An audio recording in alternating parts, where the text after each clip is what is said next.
Hi everyone, it's James to demonstrate Lab 7, the Magnetic Fields Lab. I've done everything through instruction 1.6 in the instructions, which should be posted, or a link to which should be posted in the description of this video, along with a link to simulated data and possibly other items, so please take a look at the video description. Instruction 1.7, place the sensor in the coil. I'm going to, at the center of the coil, along the axis of the coil, which is here, note the readings. So I'm looking at the screen at the bottom left for Logger Pro, and it says 0.41 millitesla in big red numbers and letters. So that's my reading at the center of the coil. Find the field maximum. This tends to be a little confusing because we talk about the center of the coil a lot, but if you move this around, you will find that the field maximum is close to the coil at the edge, where it is currently reading 0.8. It's jumping around between 0.6 and 0.8 millitesla as my hand moves a little bit. But yes, the maximum reading is out toward the edge because the magnetic field drops as you go away from the current. And in particular, it will drop as you go away from the coil in this geometry. Okay, field maximum is near the wire, near the edge of the coil. Bend sensor. So look at the side. There are two. Yeah. So I bend the sensor like that. I put it in the. Just check that you can see. Yes, I put it in the center. And my reading, hopefully you'll take my word for it, it says negative 0.09 millitesla. The minus just indicates the direction. So it's 0.09 millitesla, which is much smaller than the 0.4 millitesla that I had before, because if the current's going this way, for example, right-hand rule number 2 says I curl my fingers in the direction of the curly bit, the current. My finger gives me the direction of the straight bit, the magnetic field. So at the center of the coil, the magnetic field is going through like this. So with the probe bent up, it's measuring the component of the magnetic field in this direction or this direction, depending. In any case, most of the magnetic field is that way, so the reading is much smaller than it was when the probe was extended, so that it read the components of the magnetic field this way or that way, whichever the device is set up to do. So yeah, when you bend this at a right angle, it's now perpendicular to the magnetic field through the center. Return the center. Sensor is now measuring the field perpendicular to the axis. Look at the magnetic field readings, so that was that. Measure field versus time. So straighten the probe out again and hold it at the center of the coil. This is 111. In the orientation that maximizes the observed field. Right, so this confuses people a little bit. So hold it at the center. The orientation that maximizes the field at the center is straight that way. So it's not talking about the maximum of the field. It's talking about the orientation at the center that gives you the maximum value of the field. So this rather than this, for example. Okay. Click on Collect to display the field versus time, and turn the power supply off. Use the stat tool to determine mean and standard deviation. So you're just measuring the field more precisely than when I was holding my hand there, just looking at a number that was jumping around. Radius of coil and end. So calculate. Field versus current. Okay, field versus current. I'm going to hold this here, and I'm going to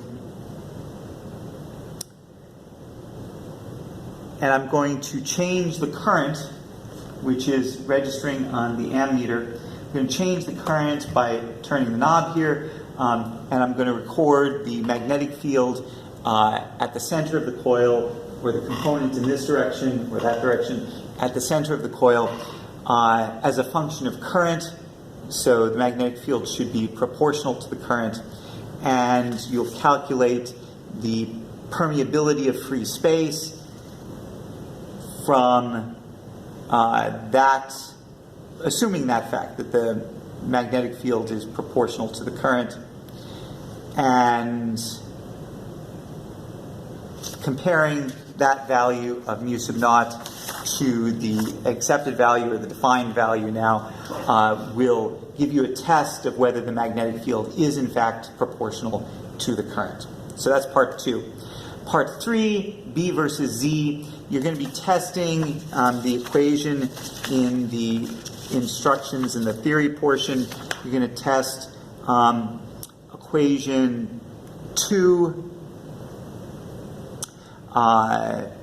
by measuring the B field as you vary the position Z from the center of the coil out along the axis.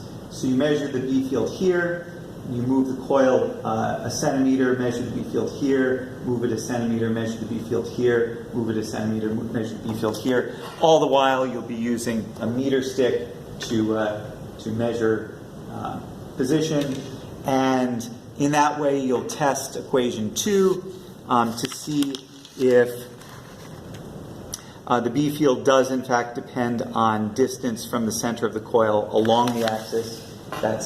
Here's the axis through the center. This is the distance along the axis from the center of the coil. Whether the B field varies with that distance according to equation 2 is what you'll be testing in part 3.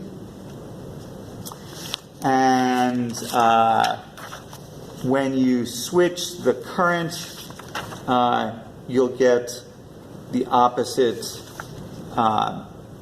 B field, and I'll let you figure out the data analysis for that. Okay. And the last part, inducing a voltage in the coil.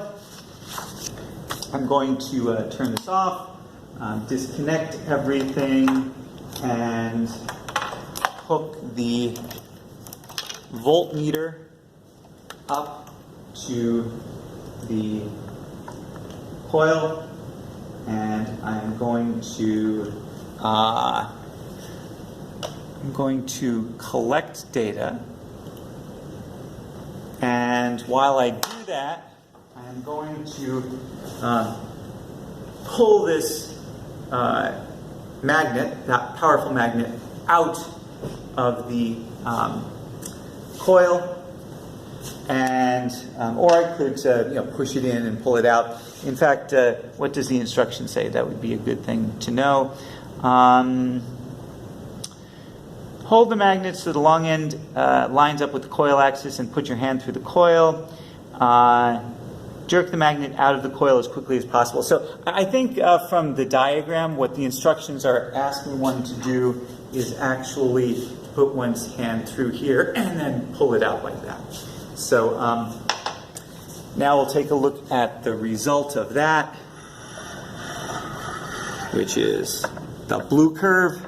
And you'll notice that that looks somewhat similar to, it's just different in scale, somewhat similar to figure 7. And so you can measure the voltage spike, which is the height here, and you can measure the time, which goes like the width here, this very small width, and that will let you calculate a test of Faraday's law. And that should be it. In other words, a test of equation 5. Very good. So that is the experiment. And good luck with the data analysis. And I hope this has been useful. And thank you for your time.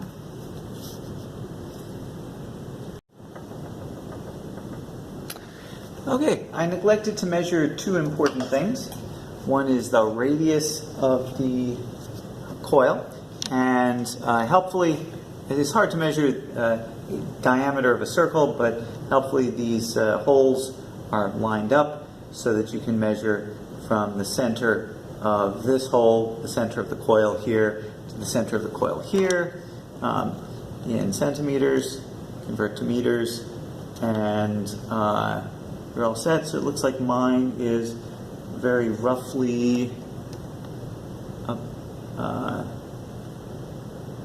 21 centimeters, it looks, or 20 and a half centimeters. Yeah, something like that. I would measure more carefully with a ruler if I were analyzing the data myself.